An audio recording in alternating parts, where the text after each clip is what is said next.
Hello everyone and welcome to episode number 2 of Let's Talk Animals.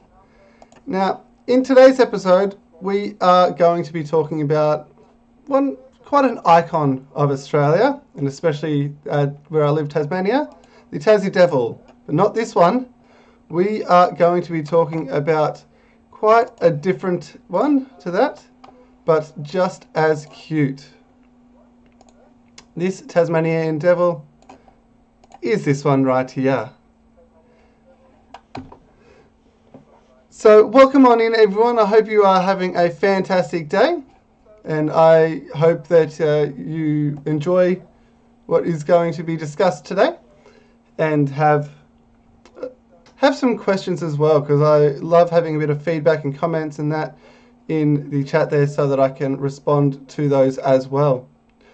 Welcome on in, Zach, and welcome on in, Bobby. I appreciate both of you being here. Now, once again, I do need to start this off by saying that this is just some information that I have. I will be doing a bit of looking up if I need to, but in no way is the information I give out like 100% true. Like, I might have some information that is slightly bit wrong or something like that, so just don't take what I say completely like.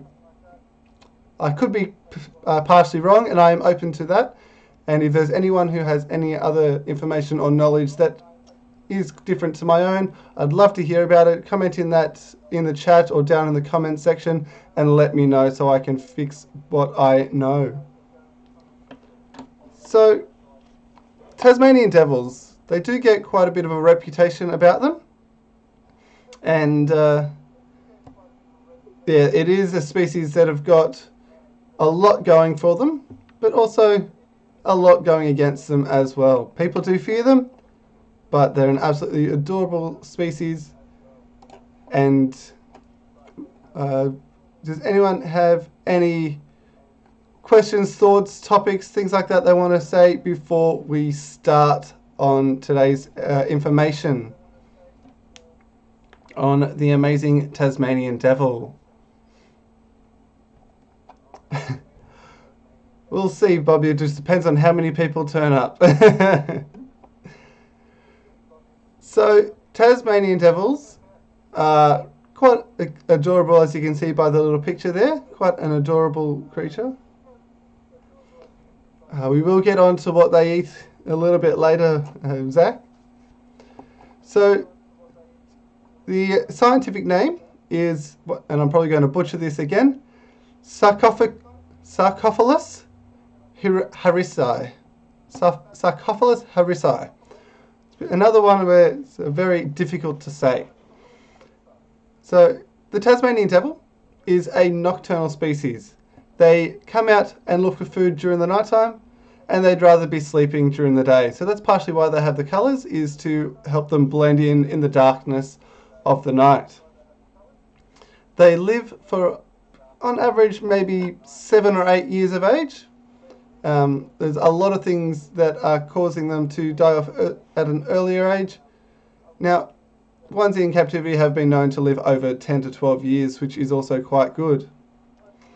And the males, or the females, can weigh about 6 kilos, and the males can get up to about 8 kilos. So there's a bit of just sort of like base knowledge on the Tasmanian Devil. And we're going to now dive further into some of that, some extra information. So the Tasmanian Devil is the largest carnivorous marsupial in the world. Largest carnivorous marsupial. So if we break that up a little bit, carnivores. Carnivores are things that eat meat. But the Tasmanian Devil does more than just eat meat. It eats what we call carrion. Now, if you know what carrion is, type it in that chat for me. I want to see what people know and what people are learning. So if you know what carrion is, without having to look it up, type it in that chat right now. I'll give you a couple of moments to do that. and then we will continue.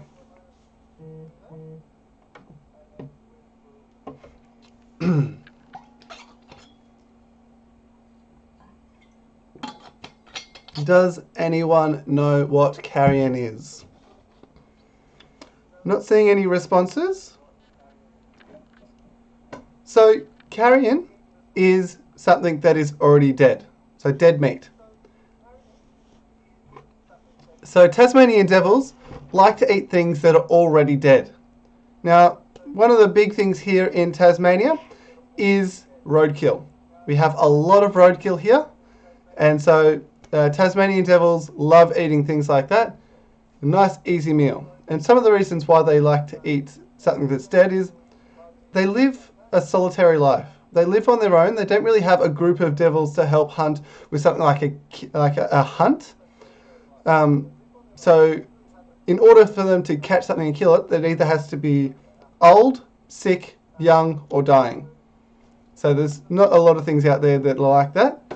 So they'll mostly go for something that has already died or is on the way to death. The other reason is, as much as they can run, and they are quite good at it, they're not designed to chase something down long term. So they don't have this sort of ability and the stamina to chase something down, hunt it, catch it, kill it, and then eat it. So they would much prefer to wait for something to die, and then they will eat it up after that. So that's the carnivore side of what I said before. The other is marsupial. And this is another thing that I'm going to get you in the chat. Type if you know what a marsupial is. I'll give you another couple of moments. I'm just going to quickly run and fill up my water. If you know what it is, type in what is a marsupial. If not, type in you don't know. I'll be back 1 second.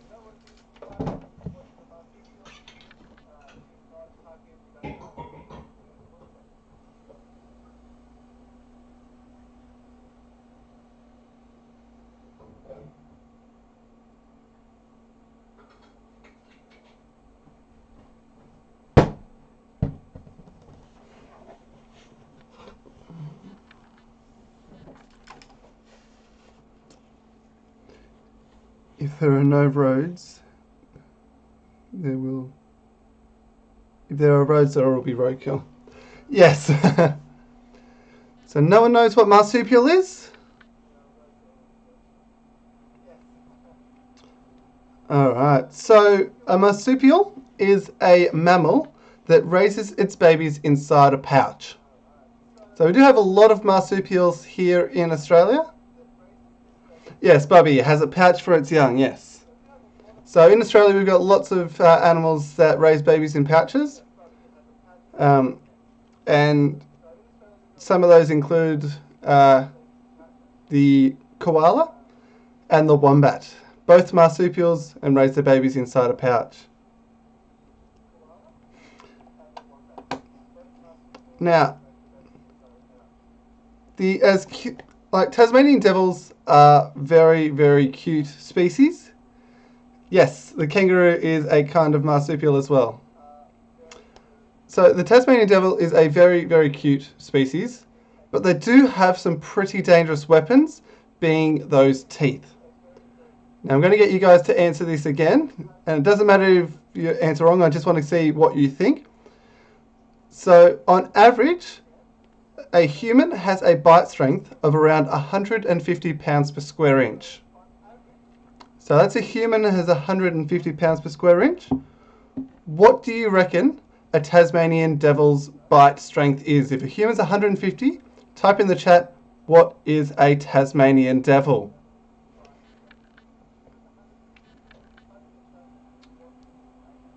So yeah, we do have a lot of marsupials here in Australia. And I'll just go and wait a few moments for the answers. So yeah, koala, wombat, kangaroos, our possums here as well, all raise their babies inside the pouch. 500? 300?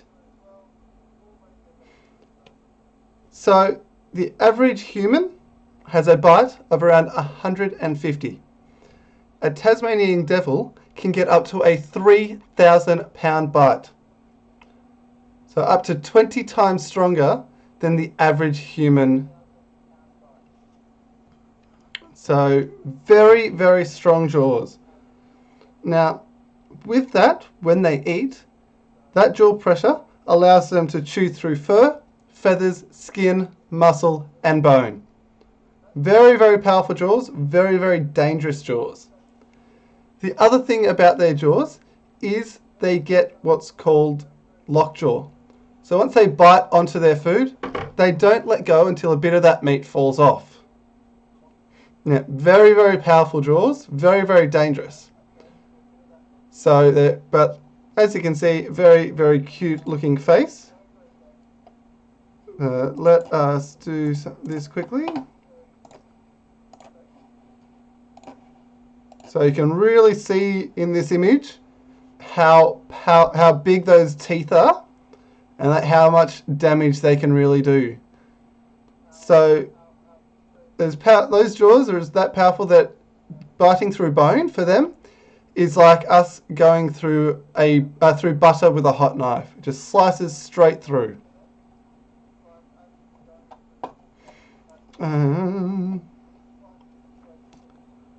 All right.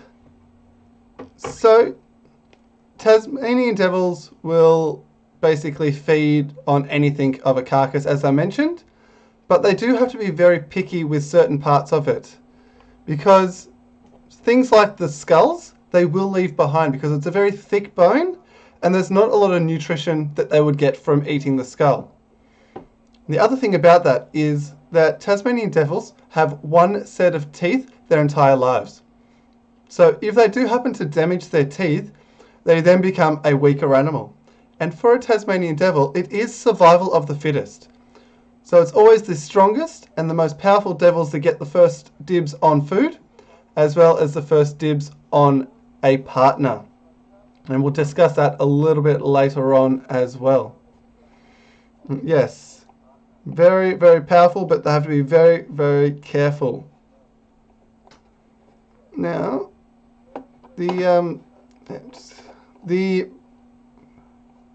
sorry, just having a quick look at something. Alright, so when a Tasmanian devil is feeding, it actually has two forms of feeding. The first is the one that most people think about, and that is the tug-of-war system.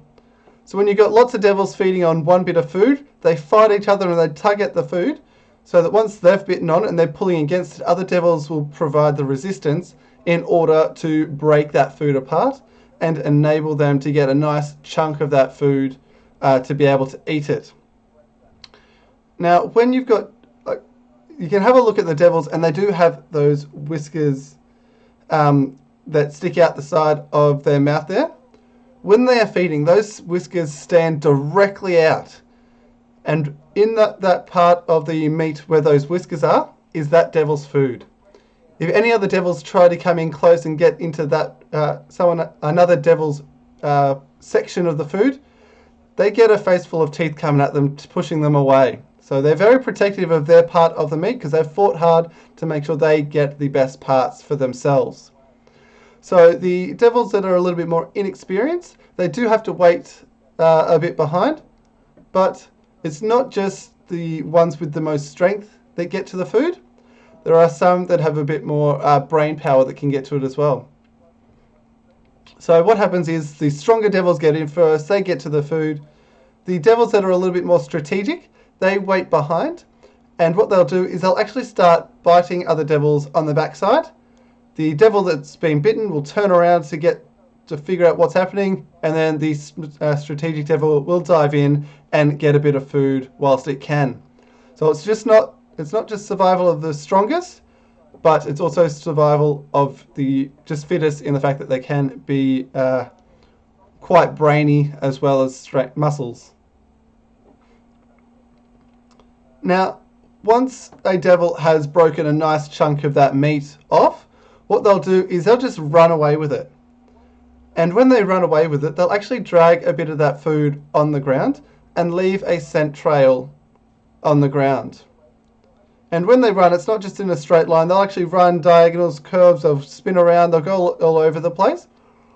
Because when another devil catches that scent, they will start to follow it. Now, being a nocturnal animal, they don't really need a great sense of sight, but they do have a very, very good sense of smell. Depending on the wind and how long the food has been out, Tasmanian devils can actually smell food over 1 kilometre away. So they've got a very, very strong sense of smell. So when they're following this scent trail, they do it quite slowly to make sure they follow the right path.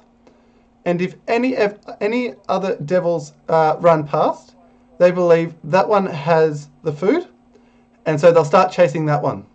So it causes a lot of confusion for all of the devils.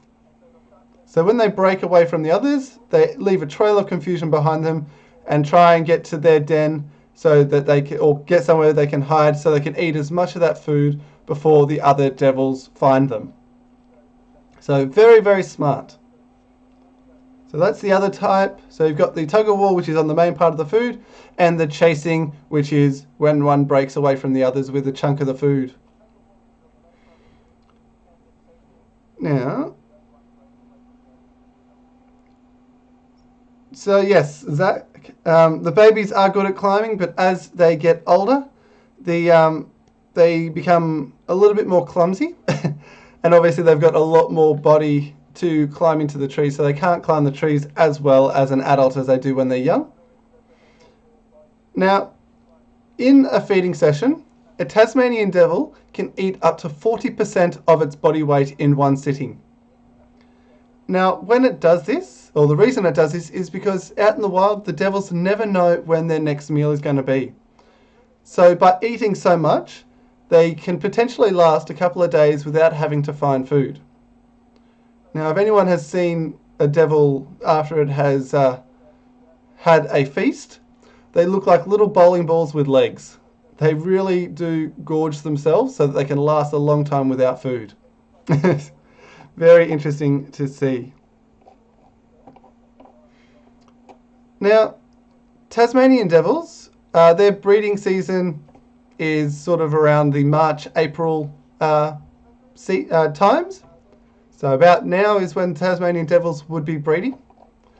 Now, with breeding, the females don't really need to go anywhere. They stay with their dens, and it's the males that go searching for a female. So they'll go running around and having fun with the females.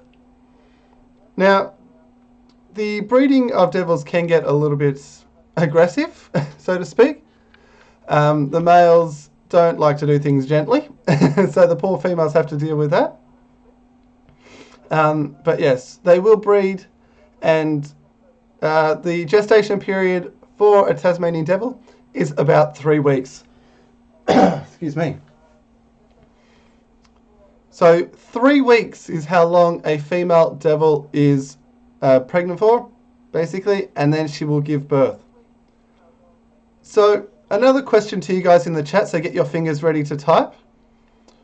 Roughly how big do you think a baby Tasmanian devil is when it's born? Roughly how big is that little baby when it's born?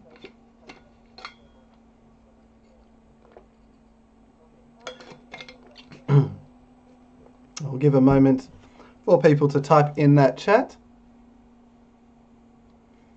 And whilst you are typing how big you think they are, how many babies do you think that female will give birth to at one time? So 2 questions. How big are the babies? And how many babies will she give birth to? We'll give a moment to see if anyone knows the answer to this. Alright, so not seeing anything come through just yet, but we'll give it another moment. Does it fit in a hand? Well, yes. Yes, it does. We'll give it another moment. 7 foot.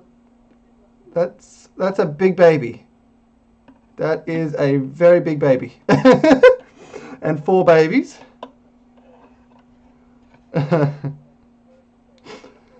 7 foot.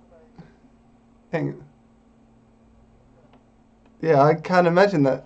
That's because I'm 6 foot tall, and yeah, devils definitely will not be giving a birth to a baby that big. I can say that for sure. So a Tasmanian devil, the baby is around the size of a grain of rice. About that little tiny thing. So they're very, very small when they are born. And the females will give birth to around 20 to 30 on average little babies. Yeah. So they'll give birth to 20 to 30 babies at one time. But the thing with that is, the mother only has 4 teeth inside her pouch. So right from the word go, Tasmanian devils live by that motto of survival of the fittest. Because when those babies are born, they have to race their way into the pouch and find their way to one of those teats. Now, most of the time, a female will successfully have maybe 2 or 3 babies. They can have up to 4. They can have 1, and some years they can have none. So it really depends on those babies. So you see there that only 4 out of all of those little babies survive. And now it is a little bit harsh, but the rest of them do not survive. Even in a captive facility, these babies are so small that even if we saw the precise moment that they were born, we could not save them. They're so small and so vulnerable. So the babies of a marsupial, when they're born, all they are is a head that's got a mouth to attach to a teat and a body that's got front arms to climb into a pouch. And that is it. So they're very small, very vulnerable, little pink things. So very, very hard to keep alive. Now, what happens to all of those other babies is they still make it into the pouch, but the mother, after a little while, she will clean her pouch out with her tongue and eat the rest of them. Now, you might sit there thinking that's a little bit harsh to eat your own babies, but it, excuse me, it acts as a purpose. Tasmanian devil mothers, when they eat those little babies, it actually stimulates the production of milk to feed the babies that have made it to the teat. So, and also she has put a lot of her energy and nutrition into producing all of these babies. So by then eating those other babies, she gets a little bit of nutrition back, which helps with that production of milk as well. So she does eat them, but by eating them, it lets her know that there's babies on those teats, and she produces milk to feed those fastest and strongest 4 babies, or up to 4 babies. Now, the other thing about those 4 babies is that those 4 babies could potentially be from 4 different fathers. So the fathers, they do their thing and then they go in search of another female because they want to try and get their genetics through to the next generation as best they can. So by having fun with a lot of different females is the best way to do that, because those 4 babies all belong to that one mother. So she knows that her genes are going to go through, but the fathers, they get around and have fun with as many females as they possibly can in order to make sure that they have as many babies survive to the next generation as they possibly can. Now, does anyone have any questions at this moment about the Tasmanian Devil or about anything that I have said so far? Because I have gone through quite a lot of things in such a short amount of time.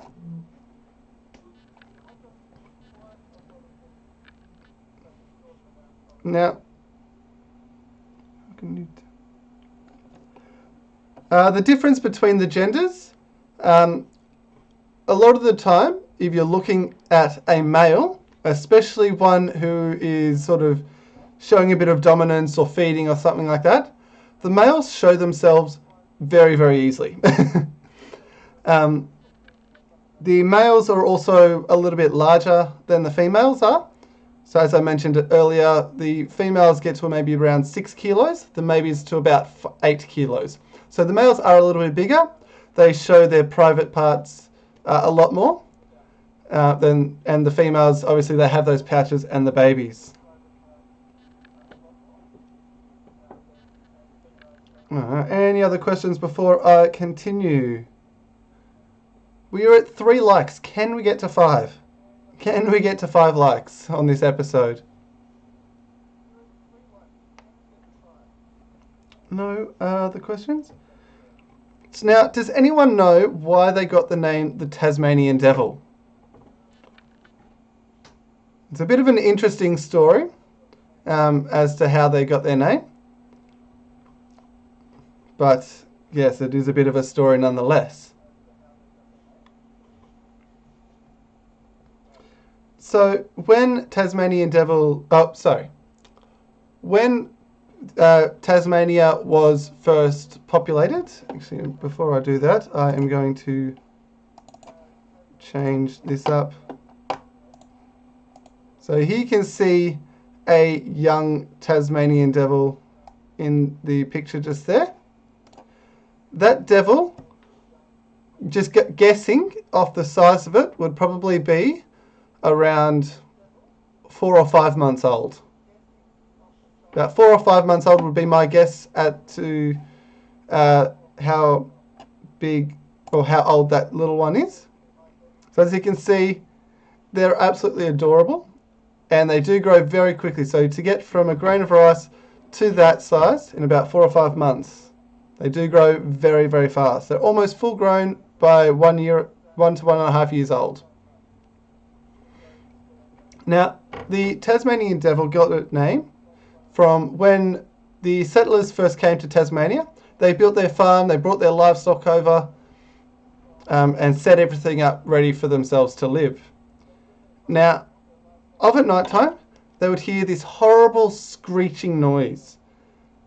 And they'd come out the next day, and their livestock had been eaten. And so, in order to protect their livestock, they went out to try and figure out what was killing it, what was eating their livestock. And when they did that, they used any sort of light that they could find, and they came across this feeding frenzy of Tasmanian devils as we know them now. But they had no idea what these animals were. Now, when you look at a Tasmanian devil with light shining in its face, its ears glow bright red. And they glow bright red because they can actually change the amount of blood flow that goes to their ears. So when they're showing signs of aggression or feeding, or if they need to regulate the temperature a little bit more, they will put more blood through their ears, making their ears go red. The other thing is, inside the Tasmanian Devil's mouth, when light is shone in there, it also glows bright red.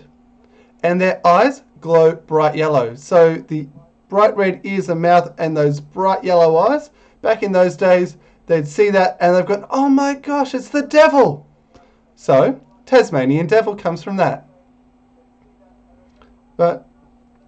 So what they did in order to protect their livestock is they actually went and hunted the Tasmanian Devil because they didn't want their livestock being eaten. Now, the thing with that is, we know now, Tasmanian Devils are not hunters. They are scavengers. They're opportunistic feeders. So the devils weren't the ones hunting and killing the livestock. It was something else. But the Tasmanian Devil got caught feeding from the livestock. So that is what happened, and that is why a lot of their population went down in the early days. Nowadays, we do have something else that is really, really affecting the Tasmanian devils, and it's what we call the devil facial tumour disease. Have you guys out there heard of the devil facial tumour disease?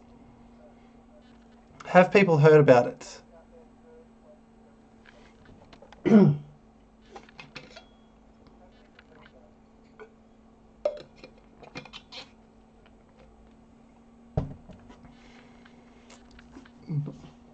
So the devil facial tumour disease is a cancer, and it's one of the few cancers of the world that is actually contagious.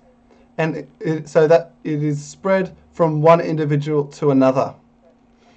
Now, the way that it is spread is through saliva going into another devil. So most of the time, devils, they live on their own. It's not that much of an issue. But the two main instances of devils interacting with each other is feeding and breeding. And both instances involve devils biting each other, and that's where the saliva goes in, and that's how they transfer the disease to each other. It is quite contagious there, and it does have quite a huge effect on the devils. Now, one of the big issues with this disease is it can lie dormant within the Tasmanian Devil for around 6 to 9 months. So during this 6 to 9 months, the devil has no signs or symptoms that it has this disease. But during this time, it is still contagious. So it can spread that disease to other devils and have zero signs or symptoms of it being having the disease itself. So that is why it is so dangerous in the devils, and that's why it spread so fast. Now, with this disease, the reason why it is so dangerous is it's not actually the disease itself that kills the devils, it is actually the side effects of it. They get some giant growths around their mouth and nose, and those growths just keep on getting bigger to the point where the devils can no longer feed themselves or get water. So they end up starving to death because of this disease. They can't actually feed themselves, which is a horrible thing to think about, and a lot of people don't like to know about it, which is why I haven't got any. I was going to get an image of it, but I thought it's a little bit graphic. I don't really want to show that. But yes, it is quite large and quite a big problem. Now, there are a lot of organisations out there. Some of them have been trying to come up with a cure for this disease. But the big issue that we're facing with it is that it is a mutating cancer. It is changing. So they got to a situation where there was something happening, but then the cancer itself slightly changed, and then the cure was completely useless again. So it's very hard to try and treat. And as I believe, there is now a second strain of the cancer out there. So there's two different strains going. Now, I did read a study a couple of years ago about a immunotherapy that has been done on some devils with the disease. And over a 6-month period of this immunotherapy, the cancer, the growths went from golf balls to nothing. Now, it's not necessarily a cure. I'm not sure, they couldn't actually tell if the disease was still in the devils and contagious. It just meant that the growths were shrunk. I haven't heard any more from this study since then, so I don't know if it's continuing, but that is something that's potentially out there. But the biggest thing that the devils have going for them in terms of this disease is the fact that there are devils out there at the moment that have a natural immunity to this disease. So it is a way that the devils are fighting back themselves for this disease. So if we can get enough of these devils out there with enough of a genetic diversity with this immunity, those devils could potentially save the species. Now, I'm sure a lot of you have been to different zoos that potentially have Tasmanian devils and that there. In Australia, we have a lot of zoos that are helping with this issue. Hey Andrew, welcome on out. How are you doing today? So, there was an organisation that has been constructed, which is called, or which started off as being Devil Ark. It is now known as Aussie Ark because it deals with a lot of different species, not just the Tasmanian Devil. It is situated in the Barrington Top Ranges, and it is a place where Tasmanian devils can be raised in captivity, but they are wild. They don't have the same response to what they would in a captive facility like a zoo, where they have a lot of interaction with the people. They're trying to keep them wild, so that they've got devils that are still natural so that if we do happen to lose a lot of our devils, but the cancer itself disappears, there are captive populations of wild devils that can be potentially released to increase the population back up so that it can survive. So there are lots of really good things happening out there for the Tasmanian devils to counteract this disease that is happening out there. So the Tasmanian devil as a species is listed as endangered. And at this present moment, their population is still going down. But as I mentioned, there are a lot of things that are happening with those devils in order to protect them as best we can. Now, does anyone have any other questions about the Tasmanian devil? Things that I have mentioned, things that I haven't mentioned, things that you want to know about. And whilst that's happening, I will do a quick recap about some of the stuff that I have mentioned in today's episode. So Tasmanian devils, they are a nocturnal species. They come out of a nighttime looking for food and they sleep during the day.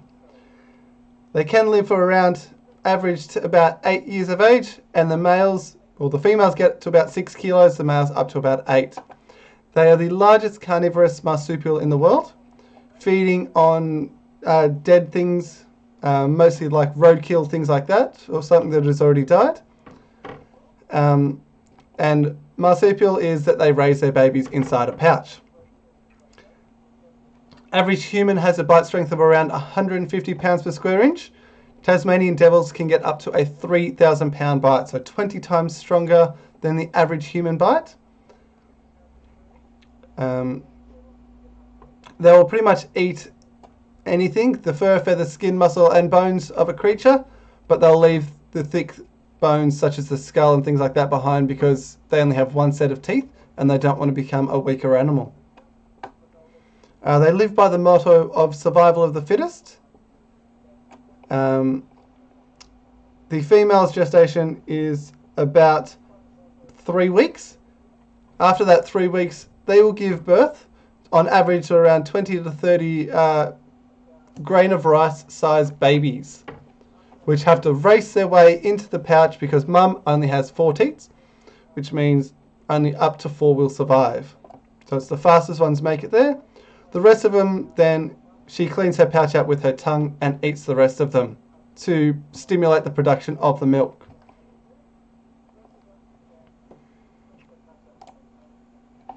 Alright, don't think there's any other questions at the moment.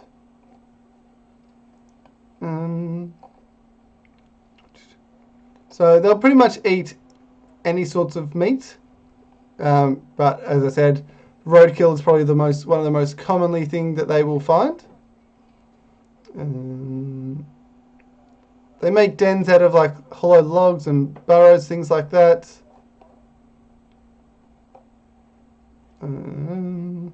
Only found in Tasmania.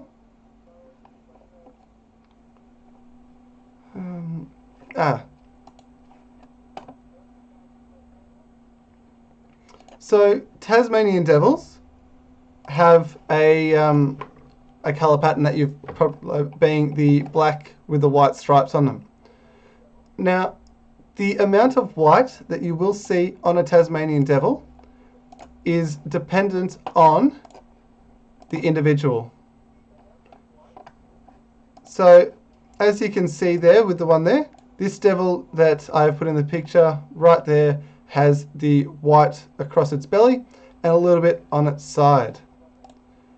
So that is individual to that devil. So they have it across the chest, they can have it across their backside, they can have little spots on the sides, things like that. It is all dependent on that individual. And it's a way that we can sort of identify different devils is by the amount of white that they actually have on them. Now, I don't see any questions coming through. So, how has everyone enjoyed this information? Have they learnt something? I hope you have. Hey, we got to 5 likes, which is nice. So, again, if you do have any questions after this episode is done, feel free to pop them in the comment section. When I see those, I will answer them if I haven't already answered them in the episode. But other than that, I hope you have enjoyed the episode, got a little bit of information. Now, if you are wanting to put your submissions for different species that you would like to be included in these episodes, leave them in the comment section down below as well. And I will add them to my list and we will get to them. Now, when you leave an animal suggestion, don't just say dolphins, because there are lots of different types of dolphins out there. Be specific. Mention, if you want to know about the dolphins, mention the bottlenose dolphin, and I will do an episode on the bottlenose dolphin. I've got lots of things there, but if you just type in monkeys, there's so many different species of monkeys that I won't be doing an episode on monkeys just in general. I'll be doing it on specific species. So type in the chat, in the comments, then I will be able to add them to the list, answer any questions, things like that.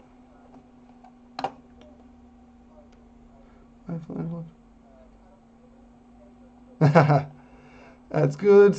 What's your question, Zach? Grizzly. Oh, grizzly bear. No worries. I've added that to the list, Andrew. All right. So whilst we are waiting for Zach's answer.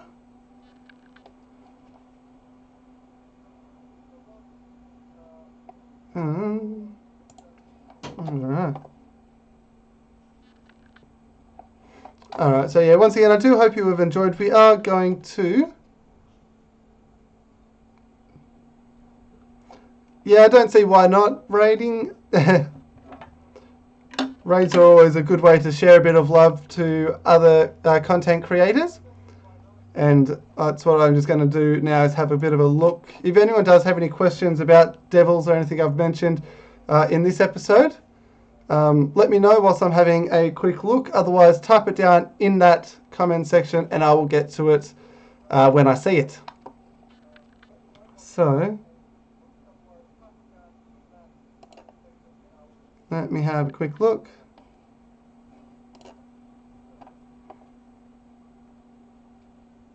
Alright, so we are going to go over to this one here. Are you stream? Me too. I thought we were... So for these episodes, because they're a little bit different, we are going to go with a bit of a long one, so you might want to copy it. So it's going to be...